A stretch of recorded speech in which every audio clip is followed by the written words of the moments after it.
écouter sur la transition musicale. Et on va donc passer à la revue de presse. Oui. Bonjour Frédéric. Vous démarrez avec des histoires de smartphones. Oui, 2 articles sur les smartphones. Et pour une fois, c'est des articles optimistes. D'abord, cet article dans Les Échos qui estime que le fameux jeu Pokémon Go, pardon d'en parler encore une fois, ce jeu sur les Pokémon serait bon pour la santé. Et surtout parce qu'il a réussi là où d'autres tentatives avaient échoué. Ce jeu vidéo, je cite, a eu plus d'impact sur la santé publique que de nombreuses mesures de prévention, puisque désormais les jeunes, vous savez, font de la marche pendant plusieurs heures pour attraper un Pikachu.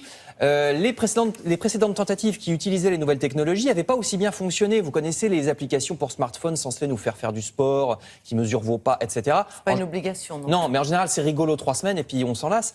En tout cas, ça n'a jamais été un tel phénomène. Donc voilà, il trouve que les Pokémon Go, c'est très bien. Autre article optimiste sur les smartphones.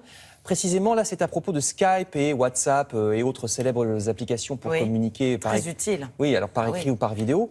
Alors, le problème, c'est que vous savez peut-être que ces applications font à peu près ce qu'elles veulent. Elles ont le droit de revendre vos données personnelles. Elles ont le droit, donc, non seulement de vous espionner, mais de faire de l'argent avec. Elles n'ont aucune obligation de vous fournir un service d'appel d'urgence, par exemple. Il n'y a aucune des obligations des opérateurs téléphoniques habituels.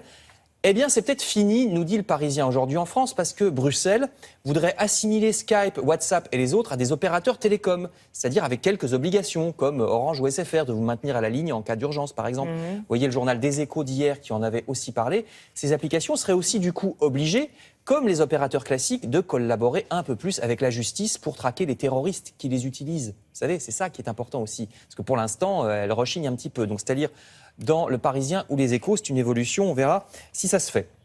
Je reviens à des occupations plus concrètes.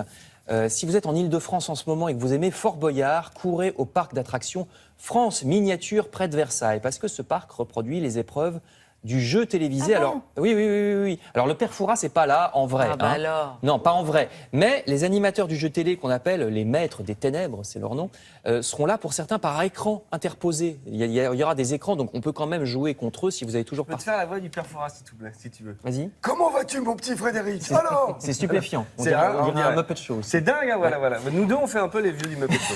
C'est bien, bravo. Donc, cours à Élan-en-Cours dans les Yvelines pour participer à Fort Boyard, si ça t'intéresse. Pourrait le faire depuis c'est près de Versailles, oui, je l'ai dit.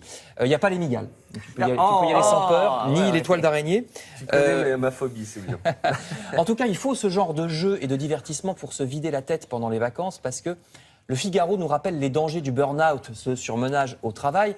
Pendant les vacances, on n'y pense plus, et heureusement, mais parfois, hélas, les vacances ne suffisent pas, nous dit cet article. Les conditions qui vous ont conduit au burn-out sont toujours les mêmes quand vous retournez au boulot, donc ça peut recommencer. Donc les vacances doivent être mises à profit, nous dit le Figaro. Est-ce que vous avez la possibilité de changer de poste de travail? Si c'est pas possible, est-ce que les patrons ne devraient pas aussi s'interroger pendant les vacances sur comment partir d'un bon pied à la rentrée pour que leurs employés se sentent mieux au travail? Parce que c'est leur intérêt, hein, ça fait moins d'arrêt maladie. Vous lirez tout ça dans le Figaro. Enfin, je termine. Un salarié heureux est un salarié qui travaille bien. Et qui est productif. Mais bien sûr. Enfin, je termine avec une actualité littéraire. Alors là, c'est un peu triste. Hélas, Libération nous apprend qu'un romancier comorien, écrivain francophone qui est attendu en France pour la rentrée littéraire, cet écrivain n'arrive pas à obtenir un visa pour venir en France. Alors son éditeur ne comprend pas, parce que ce n'est pas un dangereux terroriste, hein. C'est un romancier qui raconte dans son livre l'histoire d'un naufragé. Ça n'a rien d'une naufragée d'ailleurs, ça n'a rien de problématique. Libération espère que ça va se résoudre, d'autant plus qu'aucune raison précise n'a été avancée, donc c'est une affaire à suivre.